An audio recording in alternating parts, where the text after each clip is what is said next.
Savills says a single acre of powered industrial land in West London is now trading for up to £15 million. Ordinary industrial land nearby, sitting right next to it without a grid connection, is going for a fraction of that, around £4.5 to £6 million an acre.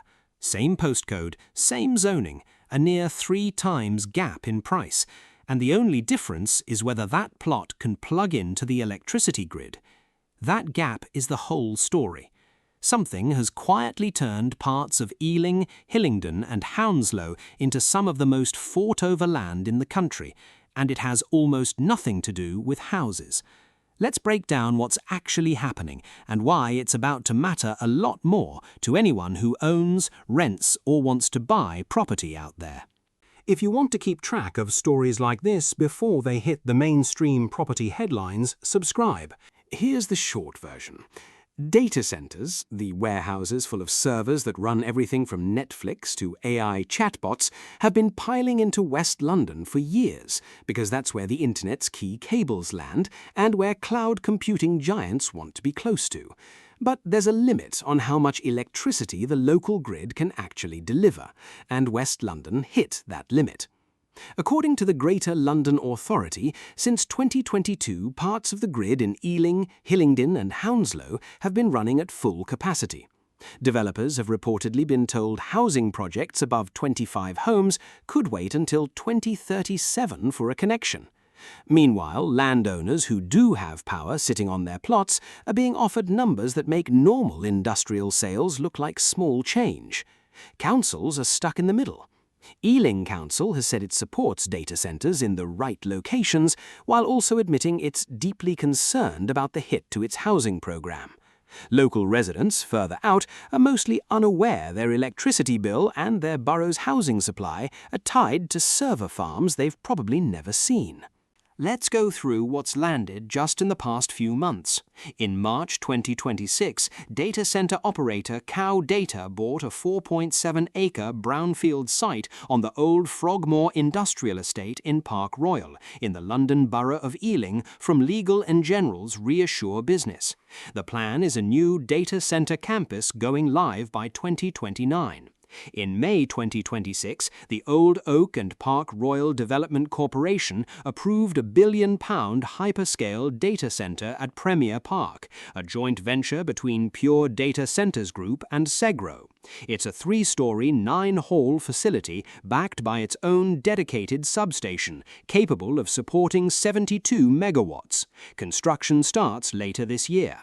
Then there's Hayes. Colt Data Centre Services secured approval for a £2.5 billion expansion of its Hayes Digital Park, adding 97 megawatts and pushing total site capacity to 160 megawatts, with construction starting mid-2026. And over near Heathrow, Tritax Big Box bought a 74-acre site called Manor Farm from the Airport Industrial Property Unit Trust for an initial £70 million, plus a 21% cut of future profits back to the seller. Housing Secretary Steve Reed personally approved the appeal for a 448,000 square foot data centre there just last month. 4 deals, 4 different West London postcodes, all in the space of about 90 days. Now the figures that actually explain why this is happening. According to Oxford Economics, data centres already account for 18% of all electricity consumption in West London. Mordor Intelligence puts London's total data centre capacity at 2.77 gigawatts this year, on track to more than double to 5.16 gigawatts by 2031.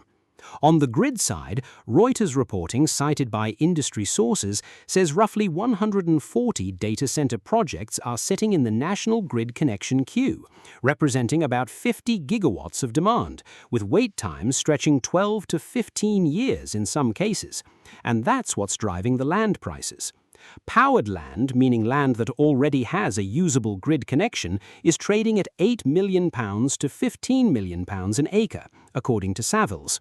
Standard industrial land without that connection is going for £4.5 million to £6 million.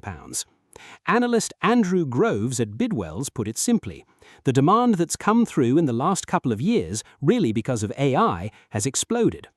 Meanwhile, on the housing side, London's social housing waiting list sits at around 340,000 households, and roughly 183,000 Londoners are currently homeless and living in temporary accommodation, according to figures reported by The Big Issue.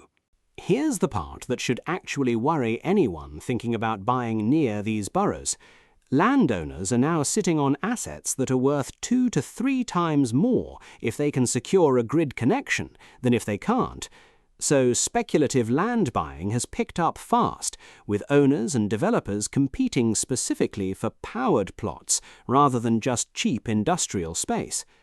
At the same time, house builders are quietly recalculating. Knight Frank found that a third of surveyed residential developers have already faced delays tied to grid power constraints. The government has also said it wants to prioritise strategically important projects, including AI data centres and industrial sites for grid connections, which, in plain terms, could mean housing schemes keep queuing behind server farms. Short-term fixes have helped. The GLA says it worked with National Grid and Ofgem to get over 12,000 homes connected by early 2025, but that was described as a patch, not a solution. As of this month, 4 major data centre schemes worth a combined total well north of £3.5 billion have either bought land or cleared planning in West London since the start of the year. Land values on powered sites are running roughly 3 times higher than ordinary industrial plots in the same boroughs. And housing delivery in Ealing, Hillingdon and Hounslow is still operating under the shadow of grid constraints that first surfaced back in 2022 and haven't gone away. Nobody's calling this a housing crisis headline yet, but the land underneath West London is being repriced right now, quietly, deal by deal, and the people buying it aren't thinking about homes. This is only the visible part of the story. The next question is what happens to house prices in these boroughs once buyers start pricing in years-long connection delays, and that's a story that's still being written.